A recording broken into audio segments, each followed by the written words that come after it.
10वीचे paper तुमचे चांगले नाही गेले आणि याच्यामुळे जर तुम्हाला भीती वाटत असेल की मी JEE, नीट, CET अशा परीक्षा देऊ शकेन का, तर ही रील शेवटपर्यंत नक्की पहा. तुमची जर खरंच इच्छा असेल आणि त्यासाठी तुम्ही कष्ट करायला रेडी असाल तर तुम्ही JEE नक्की करू शकाल.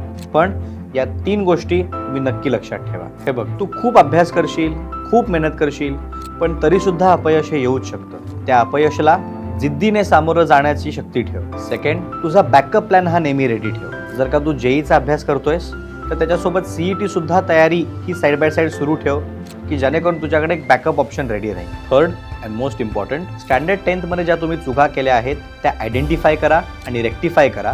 11-12ला परत सेम चुका रिपीट करू नका. ॲट द सेम टाईम जेवढ्या लवकरात लवकर तुम्हाला तयारी सुरू करता येईल तेवढी लवकर सुरू करा. आणि जर तुम्हाला JEE क्रॅक करायची असेल तर सायंटिफिक आणि प्रोवन मेथड समजून घेण्यासाठी यशवंत क्लासेसला नक्की कॉन्टॅक्ट करा.